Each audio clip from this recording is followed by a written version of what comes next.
जब भी प्रेम की बात होती है तो श्री कृष्ण राधा के प्रेम की मिसाल सबसे पहले आती है। राधा श्री कृष्ण के प्रेम को जीवात्मा और परमात्मा का मिलन कहा जाता है।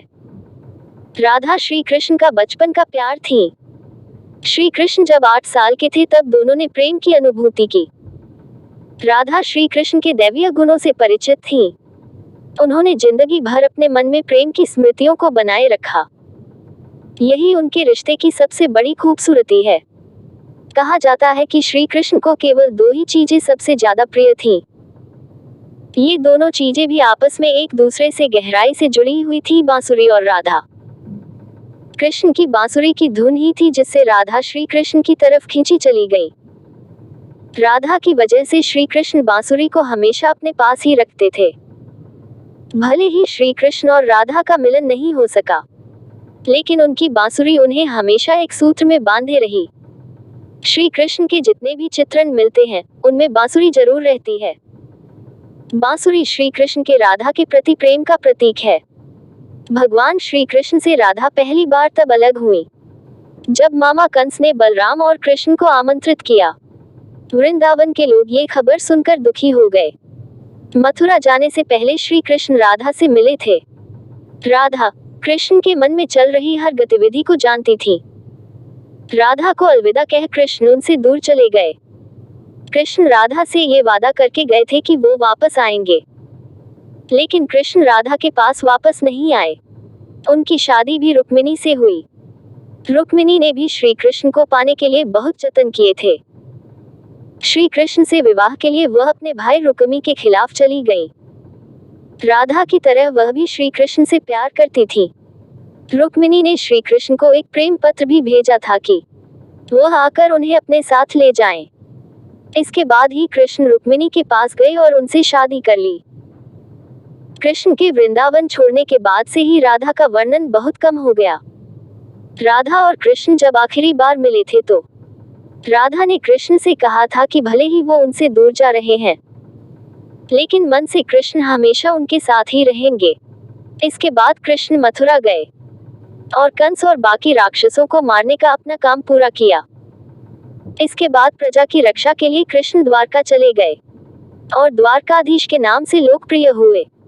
जब कृष्ण वृंदावन से निकल गए तब राधा की जिंदगी ने अलग ही मोड़ ले लिया था। राधा की शादी एक यादव से हो गई। राधा ने अपने दाम्पत्य जीवन की सारी रस्में निभाई और बूढ़ी हुई, लेकिन उनका मन तब भी कृष्ण के लिए समर्पित था। राधा ने पत्नी के तौर पर अपने सारे कर्तव्य पूरे किए। दूसरी तरफ श्री कृष्ण ने अपने दैवीय कर्तव्य निभाए।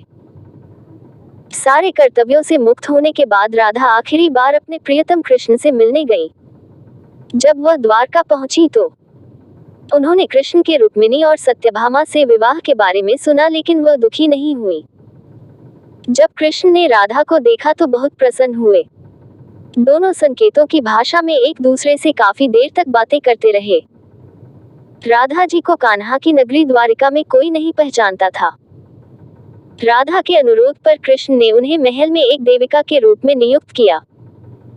राधा दिन भर महल में रहती थी और महल से जुड़े कार्य देखती थी।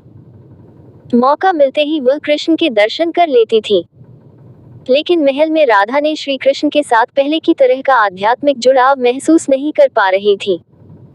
इसलिए राधा ने महल से दूर जाना तय किया। उन्होंने सोचा कि वह दूर जाकर दोबारा श्री कृष्ण के साथ गहरा आत्मीय संबंध स्थापित कर पाएंगी। उन्हें नहीं पता था कि वह कहाँ जा रही हैं, लेकिन भगवान श्री कृष्ण जानते थे। धीरे धीरे समय बीता और राधा बिल्कुल अकेली और कमजोर हो गई। उस वक्त उन्हें भगवान श्री कृष्ण की आवश्यकता पड़ी। आखिरी समय में भगवान श्री कृष्ण उनके सामने आ गए। कृष्ण ने राधा से कहा कि वह उनसे कुछ मांगे, लेकिन राधा ने मना कर दिया। कृष्ण के दोबारा अनुरोध करने पर राधा ने कहा कि वह आखिरी बार उन्हें बांसुरी बजाते देखना चाहती हैं। श्री कृष्ण ने बांसुरी ली और बेहद सुरीली धुन में बजाने लगे।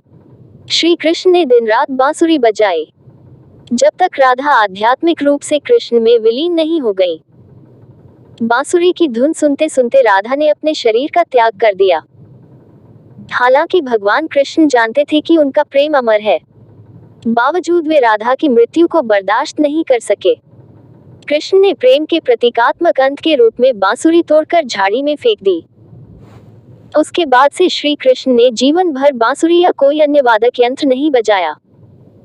कहा जाता है कि जब द्वापर युग में नारायण ने श्री कृष्ण का जन्म लिया था, तब मां लक्ष्मी ने राधा रानी के रूप में जन्म लिया था, ताकि मृत्यु लोक में भी वे उनके साथ ही रहे।